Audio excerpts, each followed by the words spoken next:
Réciter ou écouter cette sourate du Coran tous les soirs attire la richesse et l'argent. Existe une sourate dans le Coran qu'on peut réciter tous les soirs pour attirer la richesse, pour attirer l'argent. Il y a un hadith du prophète alayhi salatu wassalam au sujet de sourate al-Waqi'a, l'événement. Le hadith stipule que la personne qui récite sourate al-Waqi'a tous les soirs ne sera jamais affectée par la pauvreté. Après quelques recherches, j'ai réalisé que ce hadith était faible. Un truc qui est très intéressant au sujet des hadiths qui sont faibles, c'est qu'il y a une divergence d'opinion des savants.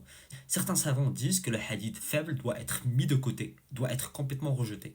Et certains savants disent que si le hadith faible pousse à une bonne action, pas de mal à le prendre en considération. Moi, en tant que musulman lambda, je suis un petit peu partagé. Je trouve qu'il serait préférable de mettre les hadiths faibles de côté et Allah est plus savant. En ce qui concerne Surat al-Waqi'a, si vous comprenez l'arabe, même si vous ne comprenez pas l'arabe, allez sur internet, regardez sur YouTube.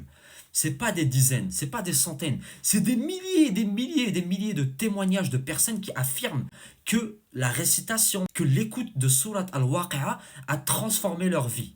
Même je possède des anecdotes avec cette sourate. Donc comment expliquer ce rapport entre Surat al-Waqi'a et l'argent? Je vais essayer d'expliquer un truc et j'espère que ça vous poussera réellement à lire Surat al-Waqi'a. Avant d'expliquer ça, j'ai envie que tu gardes ce hadith Qudsi en tête. Ce hadith Qudsi stipule Man kana hammuhu al-akhirah atathu ad-dunya wa hiya raghima. Lui qui se soucie de la vie d'après, celui qui pense à la vie d'après, celui qui réfléchit à la vie d'après, celui qui stresse par rapport à la vie d'après, la dunya vient à lui, même s'il la veut pas. Garde ce hadith en tête. Allah Azza wa Jal commence cette surah par Bismillah ar-Rahman ar-Rahim, quand l'événement, le jugement arrivera. Première chose introduite dans la surah, quand le jugement arrivera. Connexion avec la akhira. Et en deuxième partie, Allah Azza wa Jal décrit le paradis et les gens du paradis. Ils auront des fruits de leur choix et toute chair d'oiseau qu'ils désireront et qu'ils auront des houris aux yeux grands et beaux, des fruits abondants, ni interrompus ni défendus. Encore grande connexion avec la akhira. Dans une troisième partie, Allah Azza wa Jal décrit les gens de l'enfer et le châtiment dans l'enfer.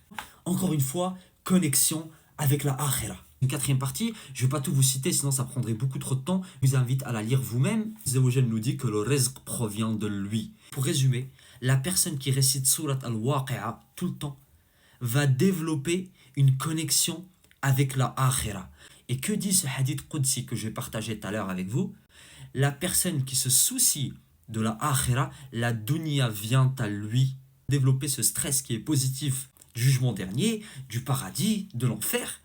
Et tu te détaches de plus en plus de la dunya et automatiquement la dunya vient à toi. Une petite analyse et Allah Azza wa Jal est beaucoup plus savant.